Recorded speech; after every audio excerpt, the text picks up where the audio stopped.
Well, good evening, everybody. Happy Valentine's Day.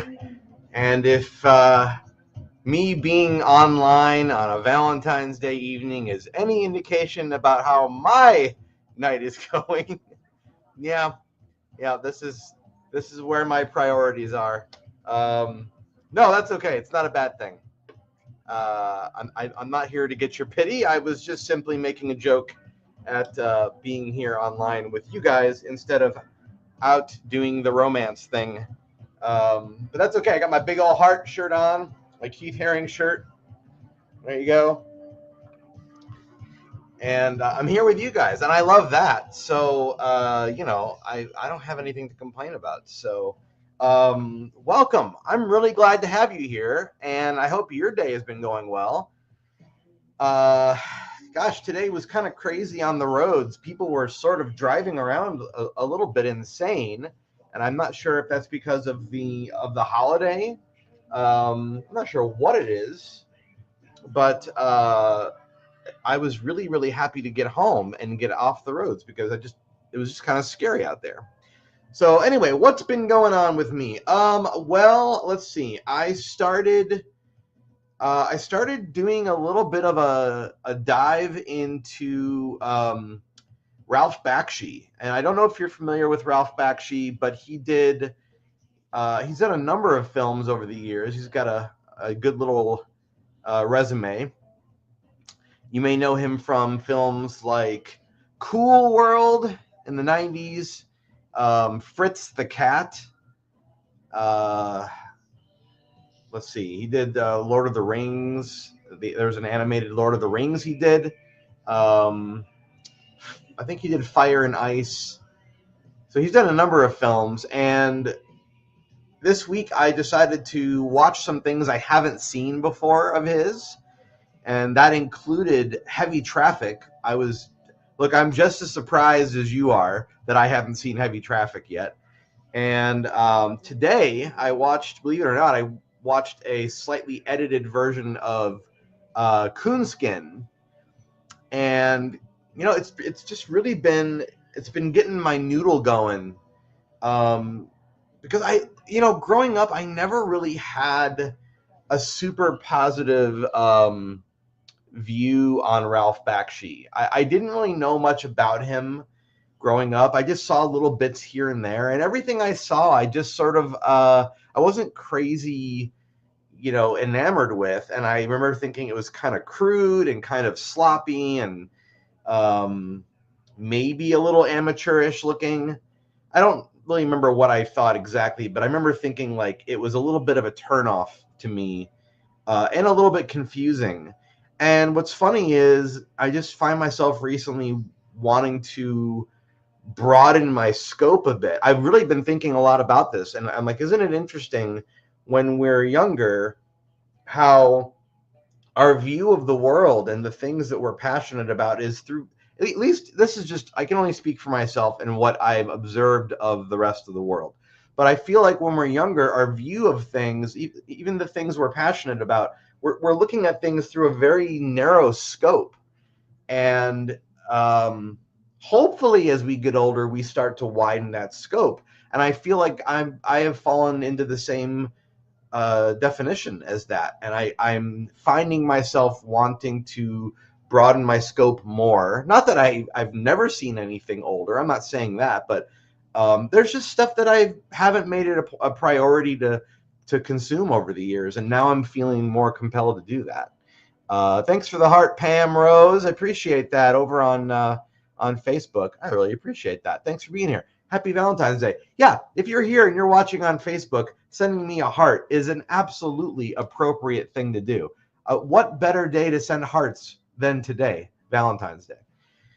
Anyway, so I was reading about Coonskin and the beliefs that it was like a blaxploitation film, that it was a very negative viewpoint on the African American community.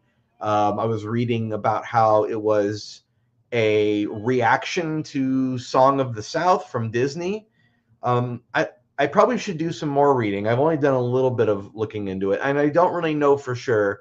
you know, other folks have said, no, no, no, it's not an insult film. It's not a negative stereotype film. It's actually in support of the African American community. And so I tried watching it through the lens of that. And I can definitely see how it would be considered in support of, but I can also see how someone could interpret it as, you know, sort of a negative stereotype film. It's weird. Ralph Bakshi's work, I feel like it's an important piece of cinema. The in general, his films, I do feel like they're important, but they are always this weird blend of clever and sophisticated, but also crude and again kind of sloppy sometimes. It's just a weird blend, and I think my issue with him now that I'm like trying to give him a real chance is maybe I don't feel like his work is 100% consistent in the way that I would like it to be. Like there are moments where there's some really great stuff happening, but it's like it can't be sustained very long. Just my 2 cents on it. It's not that I'm like poo-pooing the whole lot of it or anything like that. Anyway, I'm gonna keep digging and looking up more Ralph Bakshi films and checking out more things and seeing what I think about that. But if you haven't checked any of these things out, I would encourage you to do it. I had to go and watch some things on YouTube. Some of these films they're difficult to find, and like if you have HBO Max, you can check out his Lord of the Rings animated film, and so that's on there, which is nice. But a lot of these other films, they're kind of hard to find, so you got to do a little bit of digging. So besides that, what's been going on? Well, last week, if you were here, you may recall I was working on scene 32, and I think I was at the tail end of scene 32. And in the week that has followed last week, I have not only completed scene 32, but I started and completed scene 33. Believe it or not, I did all of scene 33 in one day, and that day was yesterday. That doesn't happen very often for me. It's not very typical to get a one-day complete scene. Why did that happen? Well, because scene 33 is comprised of 11 drawings, and it's a less than 2 seconds of screen time. So that's not typically how my scenes work, but sometimes you get a quick shot. Sometimes all you need is a real quick shot, and then you can go to the next thing. And that is exactly what scene 33 is. Scene 34, which I'll be working on tonight, which I started earlier today, is another one of those kind of like pretty quick scenes. I don't know that it's going to be done. No, it's not going to be done today. I know that. Scene 34 is a little bit more complicated with the drawings. But I'm glad that I started it today. I feel like I've made really good progress. I started this year. I was in the middle of scene 30 in beginning of January. I started it in December, and it took me maybe a little over a month to get scene 30 done. So already this year, I've gotten through the rest of scene 30, 31, 32, 33. So that's pretty much 4 scenes, or 3.5 if you want to be technical. I'll probably finish scene 34 before next week. So I feel like I'm really moving right now, which is very encouraging. Oh, hey, happy Friday to Samantha over on YouTube. Thank you so much, Samantha. And hi, Nicole Bell. Slay. Thank you very much. On a completely different note, or slightly different note, I'd like to tell you all, if you are in the Austin area in April for Staple, the Independent Media Expo. It's my favorite Comic-Con ever. I've done it almost every year, I think, since I moved to Austin. And they just sent out their table assignments for the big show in April. And I will be at table 10, which is very exciting. It's on the other side of the room than where I was last year. And I'm actually really excited to be in the other side of the room. So it'll be neat to kind of see, if there's a different sort of flow and feeling. It's hard to predict these things. I've done shows for years, and it all depends. Like, how well a show goes depends on the other artists that are there. It depends on how many people show up, how engaged people are. The energy in the room is very much based off of how great individual interactions are going. This year, I'm planning on kind of altering my display a bit. I haven't really started digging into it too much, but I'm going to actually base my display this year more centered around animation. And that doesn't mean I'm not going to have things for sale, but I'm going to have more display items that are supporting what I'm doing right now, because I'm not making any comics right now. I did put out a book last year, as you may recall, which is still in stores in the Austin area. Or if you're not in Austin, you can order the book from bookpeople.com. But now that I'm bringing that up, I have to remind you, I don't know how much longer Book People is going to be carrying my book. It was sort of kind of like on a trial basis. And they let me know that, like, maybe sometime between now and next month, like, they might not carry it anymore. I don't know. So if you want to order a copy of my book and make it very convenient for you to order, just go through Book People. Go to bookpeople.com instead of going through me. If you want to go through me, that's fine, and come see me in April at Staple. But really, the convenient way to do it is to get it through Book People. So I really highly recommend it. You can just search my name, or I think you can search Retail Sunshine, or you can even search Everything Must Go. Anyway, so I'm going to have the book, obviously, at the convention in April, but I'm planning on getting, like, a portable light table. Because maybe in the future, I'm going to want to go to a coffee shop and take a light table with me and work on stuff there. But what I'm considering doing is getting that portable light table and bringing it to the convention to have my drawings from the animation set up on the light table, and then maybe bring some storyboard pages and kind of set up my table to be really centered around that, and then have a copy, have copies of Everything Must Go right next to that, or something like that. I'm going to figure it out. So what am I working on tonight? I'm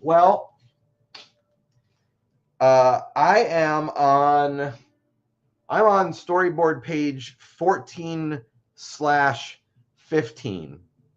And why do I say that? Well, because the scene I'm working on, which is scene 34, in the storyboards, it's like 3 little squares. The first square is on storyboard page 14, but the last 2 squares are on storyboard page 15, and that would be these 2 squares right here.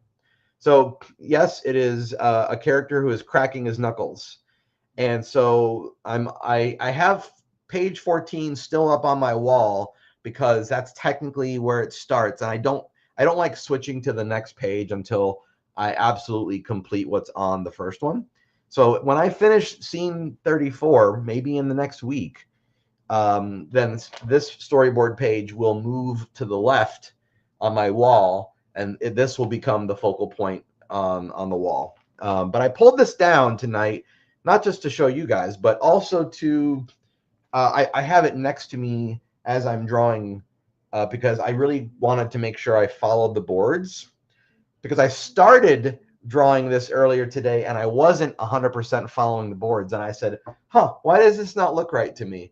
And I realized it didn't look right, because see, in this panel here, these hands are kind of like at an angle instead of being like in the center and just up and down. And I did this for a reason. I wanted it because I want the angle. I think it's more interesting, and I didn't draw that the first time. So I have a drawing over here on the other side of my drawing table that I'm not going to be using, because it just doesn't look right. But I don't want to erase it. Typically, I'll erase a drawing that I'm not going to use if it's like not too much stuff. But it's like a pretty full drawing, and it's like the whole page. So I'm just gonna, chalk it up to don't use this page, but I've already made the drawing. The drawing that I made instead, that I am keeping, I've decided I am keeping, is this drawing right here. So this drawing right here of some hands that are clasped. You can see the storyboard that corresponds to that right here. So so this is that, and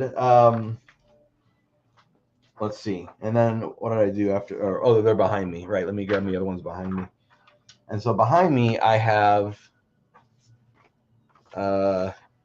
this drawing, which are the extended hands after his knuckles are being cracked. And what I'm going to probably be working on tonight is I want to do another drawing that is the same thing as this, but a little further extended more, just a little bit, because when he does this motion, what I want to do is have like a little bit of give. I don't want it to be robotic and be just like here, here. I want it to be like this sort of a, like there's like a bow to it or a bend to it, and then push and then retract.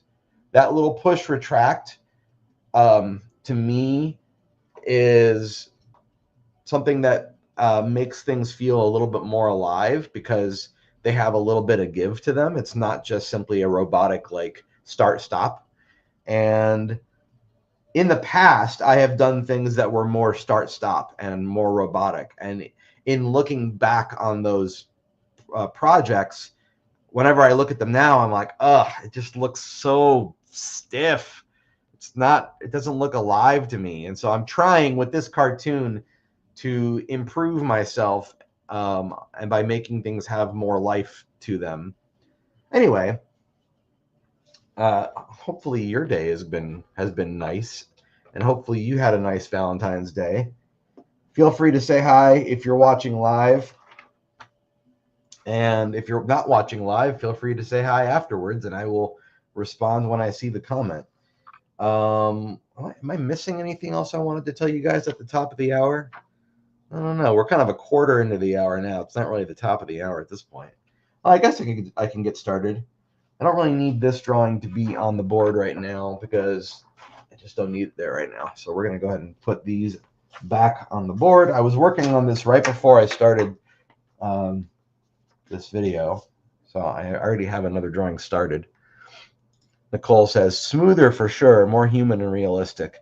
Yeah, exactly. And I'm going to tell you, this has been a bit of a struggle for me in doing the comics, but also in oh, hold on a minute. I'm getting a message on my phone that I have to respond to. Give me just a moment. Let me just put a little let me just let them know that I'm kind of busy.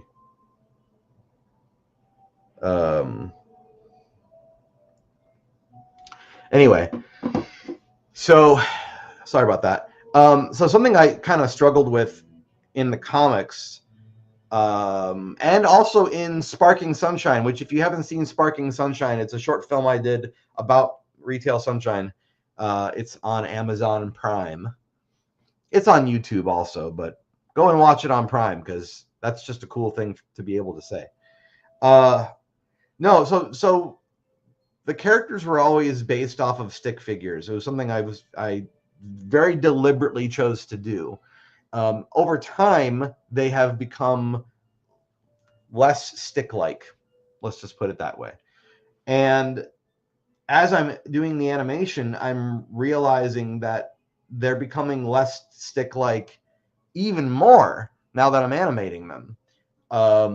And there was a point where I was kind of mad at myself, and I was like, I don't want to lose the quality that the comics have. But recently I've been sort of changing my thinking about all of it and allowing myself to, like, if something feels like a natural progression and like something that I want to change, now I'm trying to just sort of feel that and go with it because I'm aware that the series is evolving. And I've said it before, if I ever get back to doing comics or another like illustrated poem book like Orientation, which you see the cover of right there, anything that I do after this animation is going to look different going forward because this animation is changing the way that I kind of view it, the whole series. And I'm trying to embrace that. I'm trying to say that that's not a bad thing. Maybe I'm finally getting somewhere with the series that is like what I wanted it to be all along. Because I kind of quit Retail Sunshine a couple times over the years. But I always returned to it because I felt like there was something, not just for this reason, but I do want to mention this. I always felt like there was something unrealized about the series, something that I just didn't quite capture, and it really bothered me. And I'm not saying once I fully realize it, then I'm going to stop it again. I'm just saying I didn't feel right stopping it before I realized it. Maybe I won't ever stop it. I mean, I would love to have something that I always carry with me going forward. And maybe this is that series, but there's always been a bit of an internal tug of war with me in Retail Sunshine. It's always been kind of a struggle. And I used to view that as a bad thing. And recently I was telling a friend of mine that sometimes when I'm drawing, I'll sit there. I know I'm not drawing right now, and I'll probably turn the camera around and start in a little bit. But tonight I'm just sort of feeling very vocal.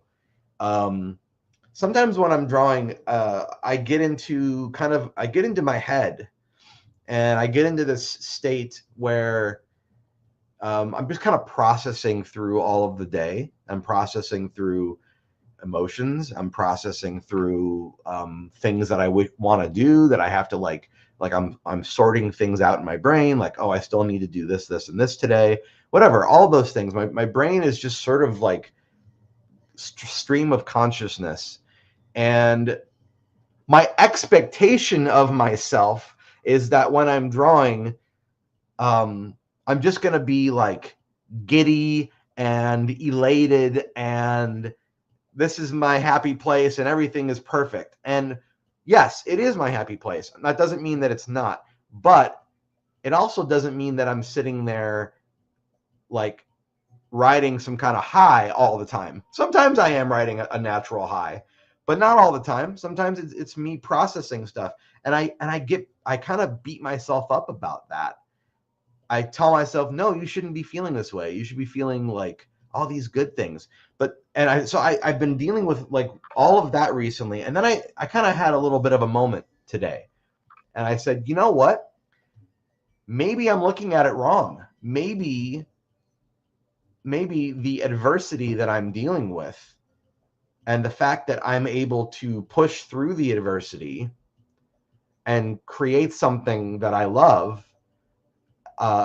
like it's almost like you're straining for gold, and you're putting all the dirt and stuff in the strainer, and there's all this garbage and stuff up here, and then out the bottom you get like, the gold comes out or whatever. That's a bad analogy, but you kind of know what I'm saying. So I'm trying to think of it as like, it's not bad to have dirt and mess and stuff when you're panning for gold. It's not a bad thing. That's expected. The result that you get will be gold, but it's maybe not fair to expect all of it to be gold all the time. So that's just something I've been thinking about recently. I don't know if you guys ever experienced that either, for those of you that are creative. Sorry, I have to answer this. This is a work-related message. All right. Let's just do this. There we go. All right. That should quiet that person for now. All right. Anyway, with that being said, I'm going to turn my camera around, and we're going to get I'm going to get a little bit of drawing done tonight. It's going to happen. I promise you. If you notice on my screen, it says animation Q&A. That means if you have questions about anything I'm saying, please don't be embarrassed. You're more than welcome to ask me questions. And there are no wrong questions. Just, be polite. I'm a human being after all. And I will be as polite as I can. Be right back.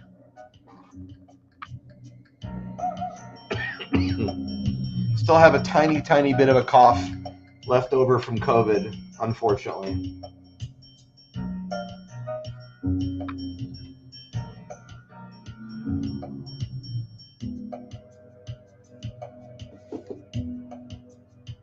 I'm going to replay that song. I didn't get a chance to hear that, the whole thing. Let's do that again.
Hey, hi Emily.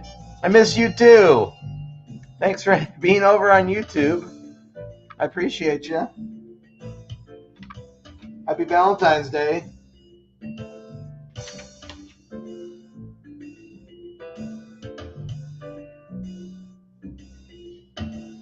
I love when people randomly stop by. It's great.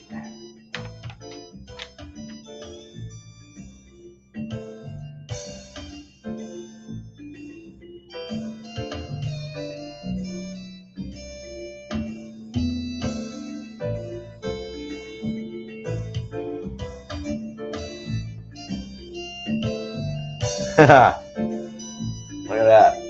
Little Valentine's Day greeting. I want to kind of bend those fingers a little bit more. Something about that does not look exactly like what I want to do.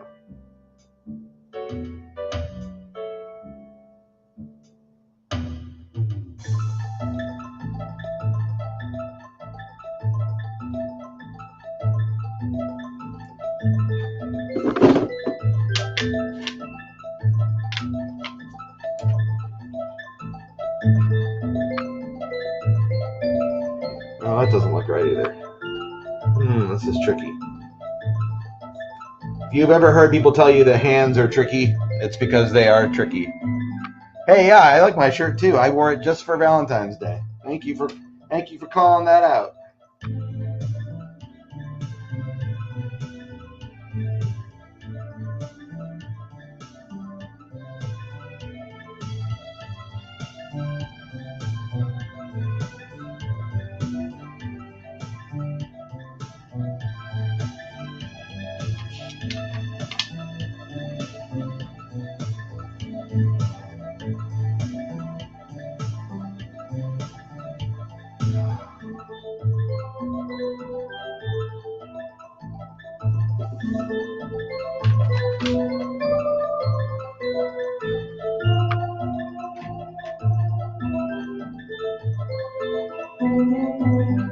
Yeah, I need to bring that down.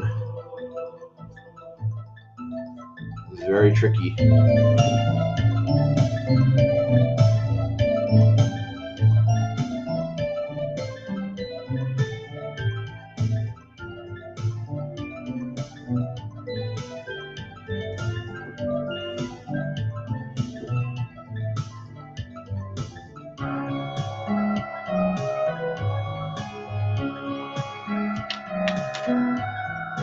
That's not what I wanted to do.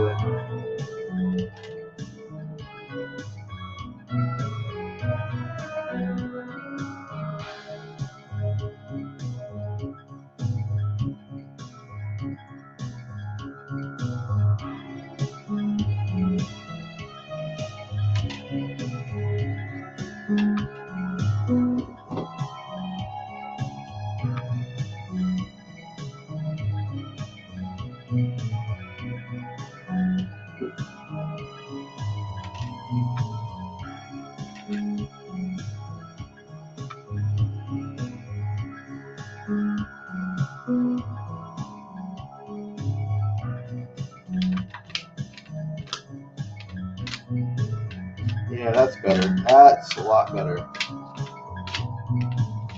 Okay. Much better.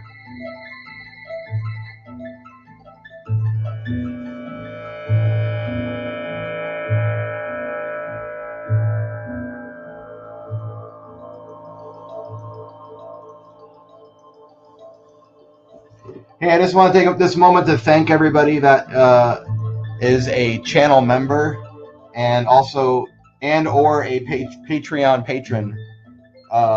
Thanks for being here and supporting me and all that stuff. It's really very, very encouraging and helpful. And I've said it before, and the goal is definitely, the long-term goal is to have enough support through those methods that I could just be doing all of this full time all the time. I know I could move a lot faster on making a cartoon happen if I didn't have a day job. So if you're curious about any of that stuff, you can go to retailsunshine.com, or right here on YouTube you can click underneath the video about being a channel member, and I will answer any questions you may have.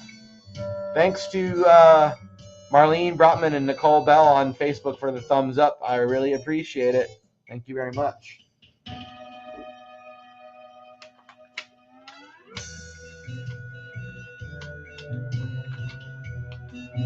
Okay, I think that's going to be what I wanted to do with that.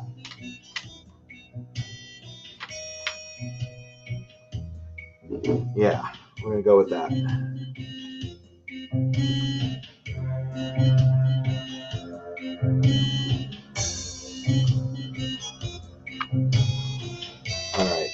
that's good. So let's go ahead and do a little bit of a mid image. So we'll come back to this later. And we're going to bring out my other drawing, and we're going to use these as guides. Now, this is the drawing I did off camera earlier today.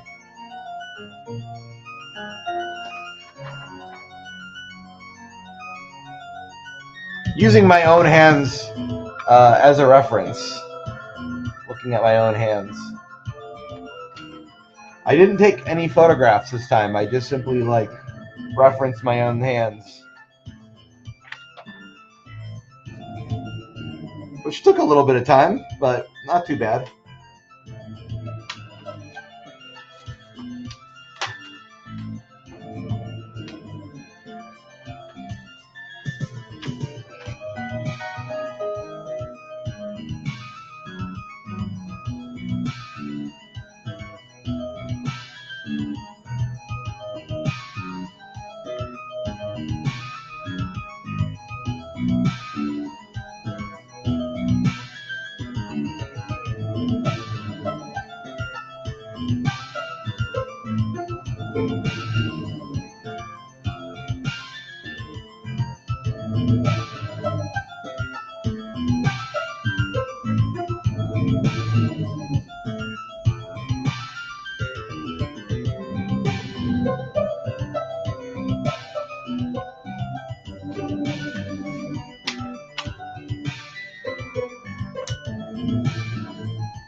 Take that one out for a second. I'm going to flip these around.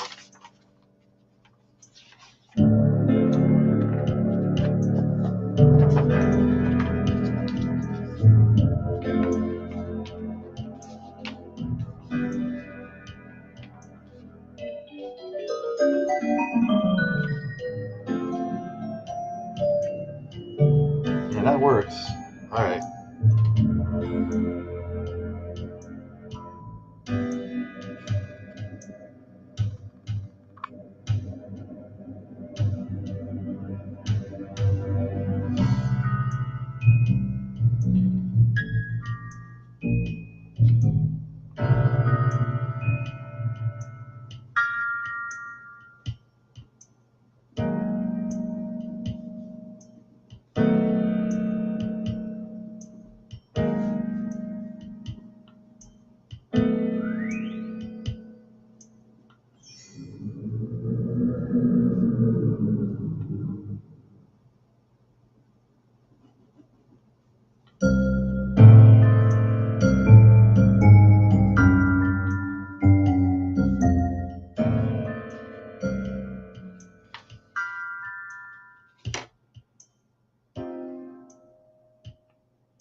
Hey, happy LiveDraw Valentine's Day to you too, Frank. Appreciate that.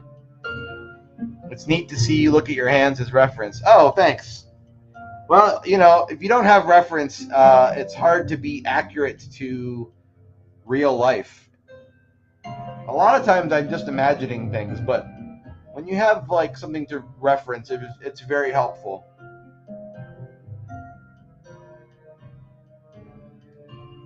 Usually I make like an expression and I'll take a selfie and I'll keep my phone right here and I'll have the picture of me right there and then I'll use that expression. I don't like copy or draw over it or anything like that. I just look at it as like a guide and I try to study what about the face is doing what I want. Sometimes the face doesn't actually do what I think it's doing, what I'm feeling the muscles do. And so it's more of like, here's my interpretation, but I still want to look at what my face is doing and try to maybe start from there. And if I need to extrapolate, then I'll exaggerate in caricature or whatever.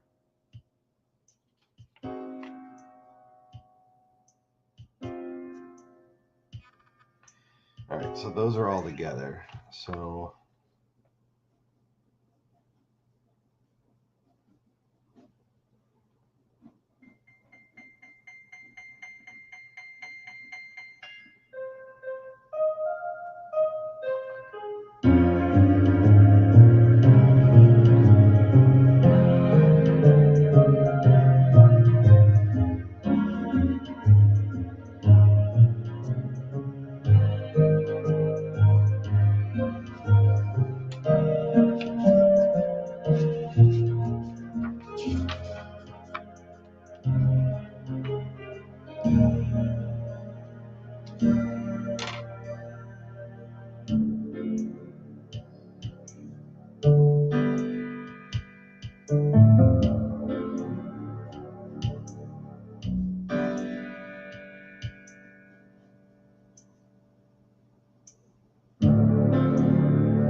Probably good enough. I probably shouldn't be getting this nitpicky with it.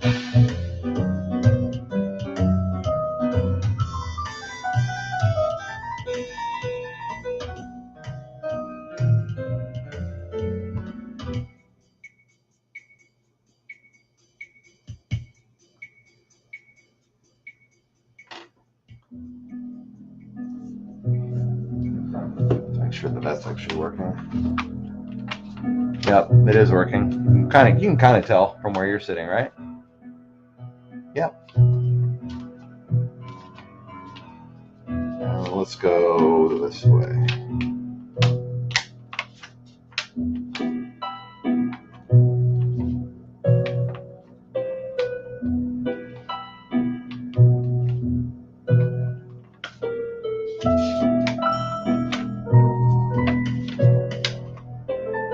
Yeah.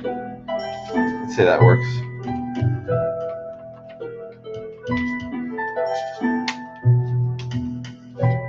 Yeah, that's working. I'm going to call that 8.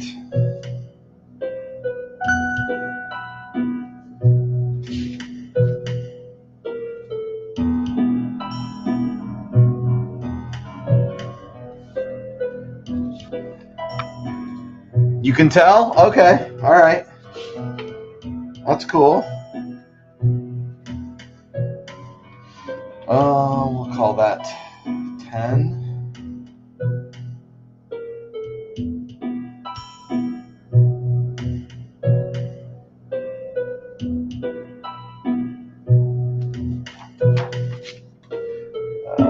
Let's label this one. Call that one 12.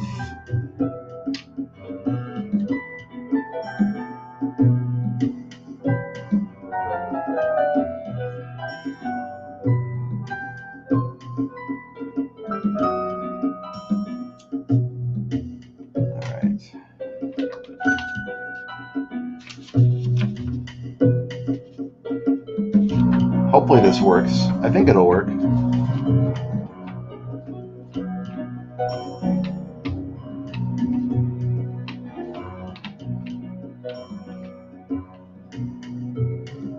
You know what? I need to fix this one a little bit.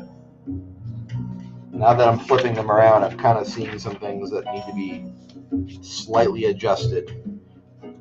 This particular scene is a little bit more technical, I feel, than some other scenes. A little more on the technical side.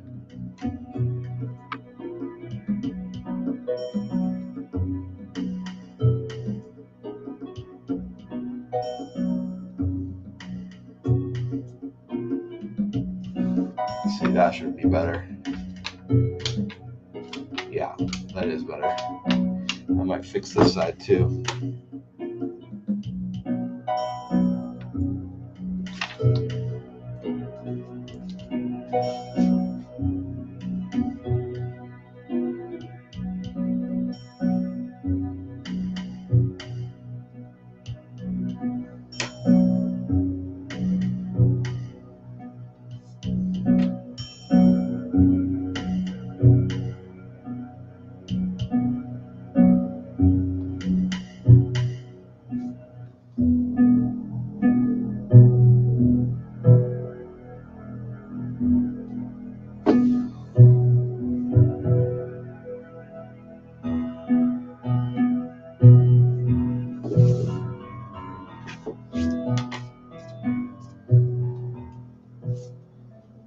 All right, I think we're pretty good on that.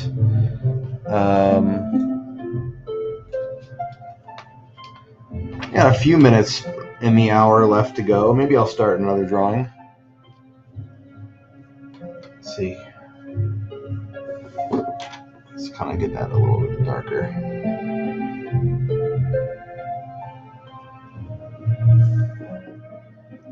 How do I want to handle this?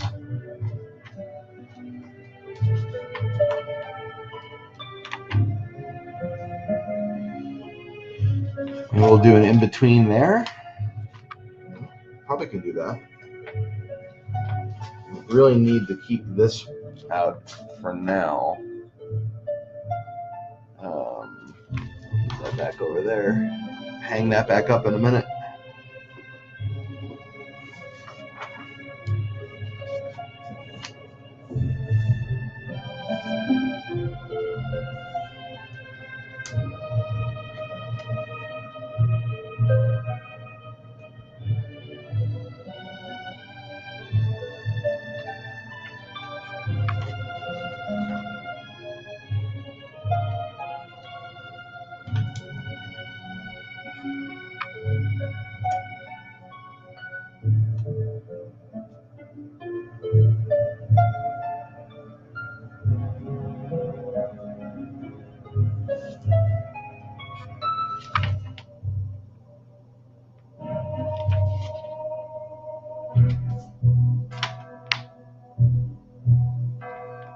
Let's see. What's the best way to start this here? This is how we say like.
So what I do, I typically try to start with, when I'm doing something kind of, I don't know, complexly, I'm not sure what the right words are here. When I'm doing something that is a little bit trickier to animate, I typically work with these like very broad shapes, these like big shapes like this, and I kind of draw lightly because even though there's not a lot of detail here and you really can't tell what it is if you just walked in here and saw this, there's enough information on the paper here that if I sit here and try to do like a flip, I can kind of predict and see where the motion's going to be happening. And so I just sort of make these larger shapes, and then I just like test them out by flipping a lot. And if I can if I can sort of visualize with my mind's eye, I can kind of see a little bit with what's actually happening on the page, then I know I'm on the right track, and then I just sort of keep carving out the shapes I'm trying to go for. So I can see this is in the right direction.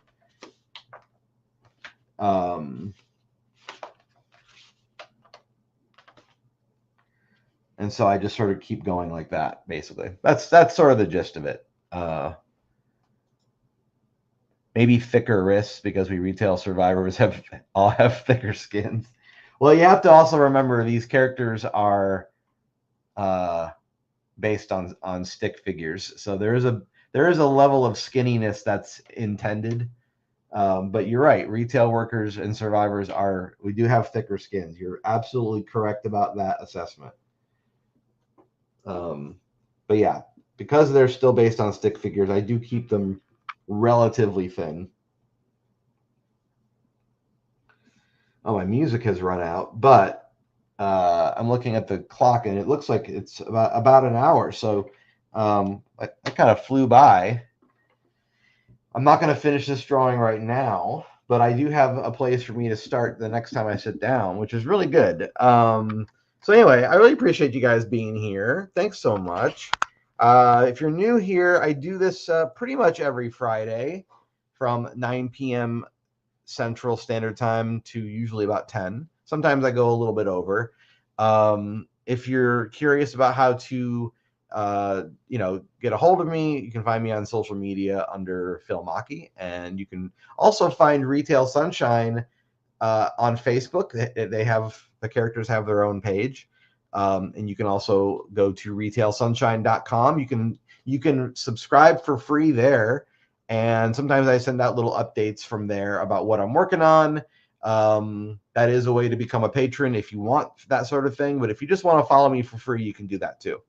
And of course, here on YouTube, this is a great place to see me every week and catch up on what's going on. I've got a bunch of videos on here you can go back through and take a look at, and a lot more to come. So thanks so much for being here, guys. Have a wonderful rest of your Valentine's Day evening. I'll see you next week, and have a great and safe weekend. It's going to be a cold one from what I hear. Bye-bye.